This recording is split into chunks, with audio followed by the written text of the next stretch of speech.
બનાસકાંઠા જિલ્લાની કુલ 28 પેઢીઓના વિવિધ ખાદ્ય પદાર્થોના નમૂના ફેલ જતા કોર્ટ દ્વારા કુલ 22 કેસમાં રૂપિયા 47.50 લાખનો દંડ કરાયો।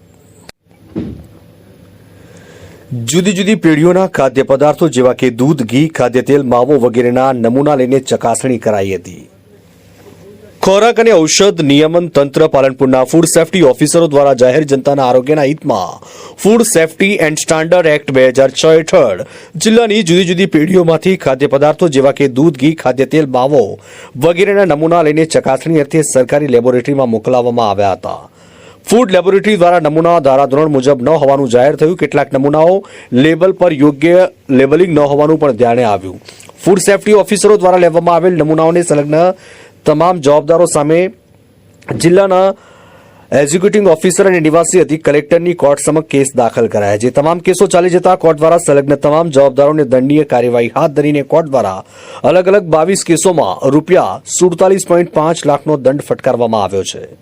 જેમાં વિમલ રિફાઇન્ડ કપાસિયા તેલ ધારાધોરણ મુજબ ન હોવાથી 4 પેઢીઓને રૂપિયા 9.50 લાખનો દંડ,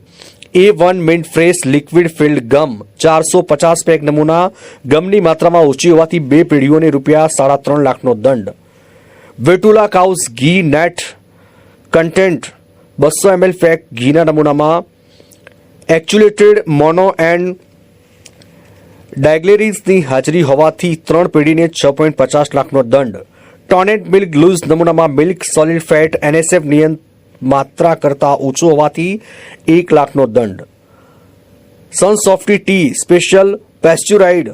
હોમોગેનાઇઝ ટોનેટ મિલ્ક ફ્રોમના અલગ અલગ પેકિંગમાં મિલ્ક ફેટ અને SNF ઓછા હોવાથી કુલ 8 પેઢીને રૂપિયા 8 લાખનો દંડ, મગફળીનું તેલ ધારાધોરણ મુજબ ન હોવાથી 1 પેઢીને રૂપિયા 3 લાખનો દંડ, મીઠો માવામાં સ્ટાર્ચની હાજરીના લીધે રૂપિયા 3 લાખનો દંડ અને ઘીમાં વનસ્પતિ તેલની હાજરી લીધે રૂપિયા 3 લાખ, ઘીમાં ફોરેન ફેટની હાજરી હોવાથી 2 પેઢીઓને રૂપિયા 8 લાખનો દંડ, જ્યારે યોગ્ય લેબલિંગ ન હોવાથી કુલ 6 પેઢીઓને રૂપિયા 3 લાખનો દંડ ફટકારવામાં આવ્યો હતો।